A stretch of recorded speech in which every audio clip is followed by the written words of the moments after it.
Excel possède un module graphique qui permet de transformer des données issues d'un ou plusieurs tableaux en un graphique.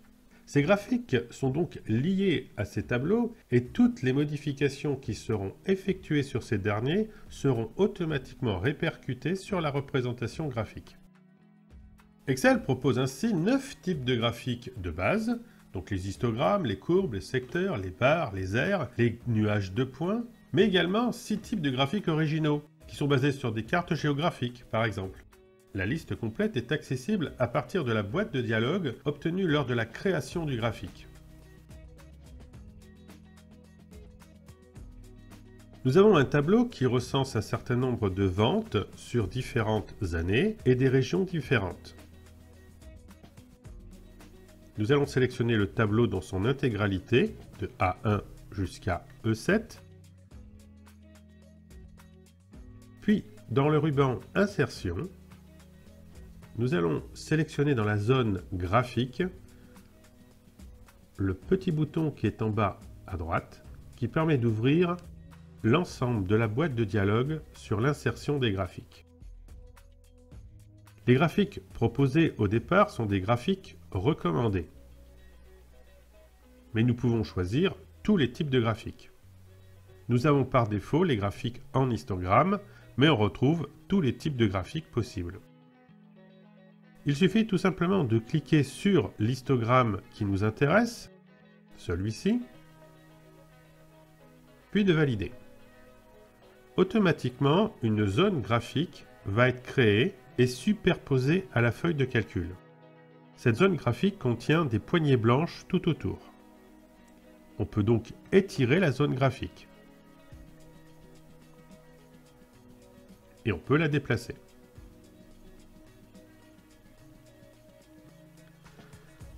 Ce graphique contient un certain nombre d'éléments.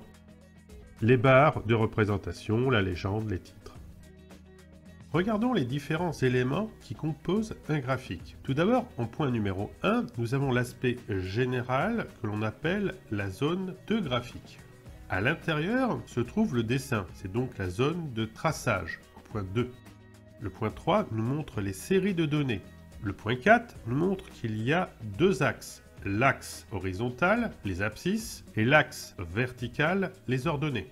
On place sur les axes les valeurs numériques qui permettent de donner l'échelle du graphique. Cela se fait automatiquement lors de la création du graphique. En 5, nous avons la légende qui pourra être déplacée, être mise à gauche, en haut, en bas. En 6, nous avons le titre du graphique qui se met toujours par défaut en haut, mais qu'on peut aussi déplacer. Enfin, en 7, nous avons le titre de l'axe horizontal ou le titre de l'axe vertical. En règle générale, le titre de l'axe horizontal se met en dessous du graphique et celui de l'axe vertical se met à gauche du graphique. N'importe quel élément peut être modifié sur un graphique. Prenons quelques exemples. Tout d'abord, il faut sélectionner la zone graphique. Puis, on va désigner un élément, par exemple le titre. On voit que des petites poignées bleues apparaissent autour du titre. On peut maintenant cliquer à l'intérieur de cette zone et changer un élément de la zone. On va donner un nouveau titre. Donc j'efface le précédent. Et on tape répartition des ventes par région et par année. Je peux sélectionner le texte tapé et modifier en le mettant en gras et en rouge. Je clique à côté pour valider.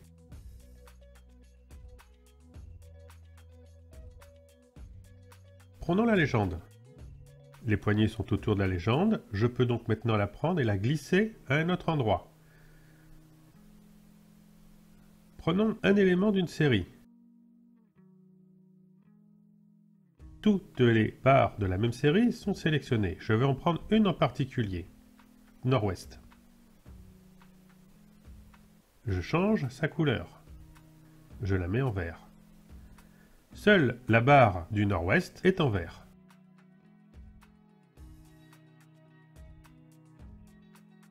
Je vais annuler cette manipulation.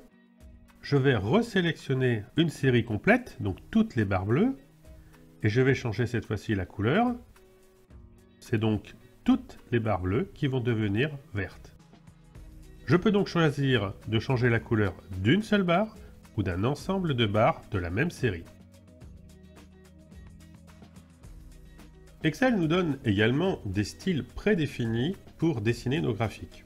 Je sélectionne la zone graphique, j'ai bien les poignées tout autour, et je vais me positionner sur le menu Création de graphique. Il y a toute une liste sur le ruban qui s'appelle Style du graphique. Je peux simplement faire survoler la souris sur les différentes propositions pour qu'un aperçu soit automatiquement mis sur le graphique dessiné dans la feuille. La liste peut être ouverte puisqu'elle dispose d'autres styles.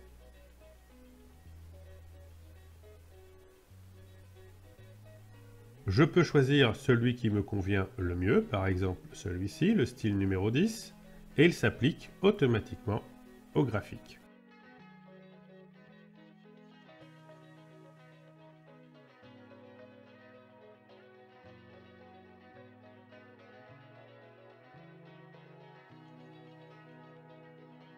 Je vais changer le graphique. Je reviens dans la zone graphique et je vais sélectionner courbe à la place de histogramme. Automatiquement, le graphique déjà créé se modifie.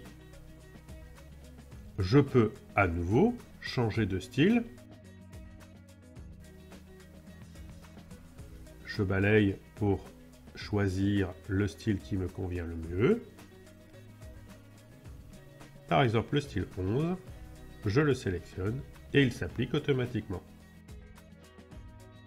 À vous de vous entraîner maintenant pour appliquer ces trois concepts que nous avons vus, c'est-à-dire savoir créer un graphique, changer son style et modifier un élément du graphique.